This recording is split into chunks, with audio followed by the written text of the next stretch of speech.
On today's Toy Spot, we're going to be looking at the Justice League Unlimited Shining Knight.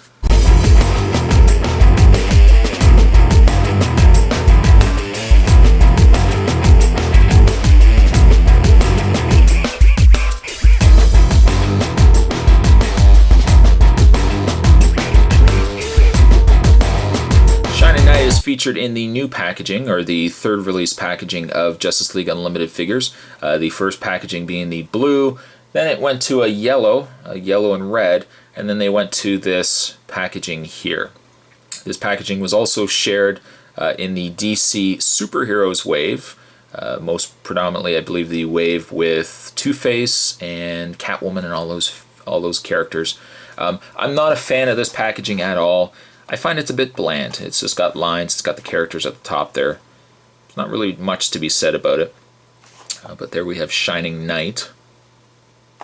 On the back of the packaging, the other figures in this wave, a real miss. This whole set actually is a real miss. While we do have a Lex Luthor, one of the earlier Lex Luthors with the new head sculpt, we've also got a repaint Wonder Woman, a repaint Green Lantern, and a repaint Superman, all of which are total passes if you ask me, and the sell here is really the Shining Knight. Shining Knight was also released, if I just grab it here, was also released in a 3-pack, and I believe the 3-pack exclusive, I want to say the 3-pack exclusive was Zatanna, but I think it was Shining Knight. And unfortunately, the Shining Knight, as you can see here, features no sword. The single card, however, does have a sword for Shining Knight. And my similar issue with a lot of these figures is that generally they do release them in a 3-pack where one figure is an exclusive. Unfortunately, though, you'll buy a 3-pack, like this one here, for example, and then lo and behold, Mattel releases the single card version of this figure, but with the appropriate accessory. They've done it with Zatanna here. They've released her in a 3-pack, which I'm thinking she was the exclusive, but they released her in a 3-pack, and then they end up releasing her with her wand. And they've done that with Shade, they've done it with Orion, and poor Shining Knight also suffers this as well. So if you had unfortunately picked up the set, the only way you're going to get the one with the sword is to buy him on its own. So I won't open up this 3-pack because, well, it's the exact same figure. But what we'll do is we'll open this package up and we'll get a better look at Shining Knight. Stay tuned, guys. There's so much more to come. Okay, Shining Knight is out of his package. And unfortunately, Shining Knight is one of these examples, I think you can see it, his one foot is longer than the other. You actually can believe it, one foot is longer than the other. And it's to the point that when you stand him, he kind of leans to the one side. Poor Shining Knight. Aside really from that, he is a nice looking figure. And surprising that a figure such as a Shining Knight would ever be released.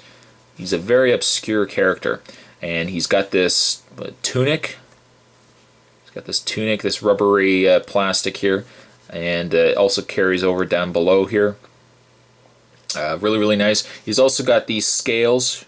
I don't know if you can see it or not, but he's got these scales in his outfit to make it look like he's got the armor, the chain armor, and pretty good head. He's got a pretty good sculpt in the head here.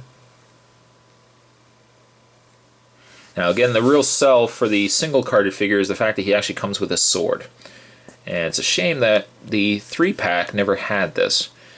And I always think to myself, you know, if Mattel is going to ever release these figures in 3-packs, I know it probably is an afterthought, but why not just include the accessories that they would come with? And maybe if like he was an exclusive in a 3-pack, maybe they wouldn't have planned to have him with a sword at one point and they planned it for a single card. I really don't know, but if it's the case where this figure has already been released and you're going to release him in a 3-pack afterwards, why not just release him with his weapon? Because when I think Shining Knight, I usually think of him with his sword. And to do the figure justice, you really need to have him with the sword. In the way of his articulation, just put that aside for a second, he has the articulation in the arms. It's the same as standard Justice League figures, nothing different.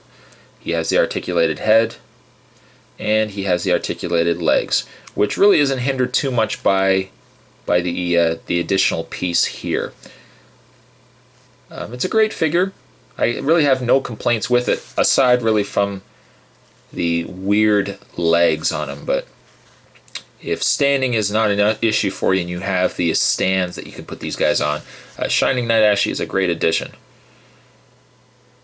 And I give this figure a 6.5, and well worth adding to your collection if you collect Justice League Unlimited figures.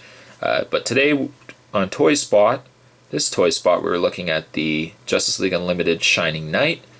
Hope you guys enjoyed it. Stay tuned for many more Justice League spots to come, and I'll see you guys next time. Later.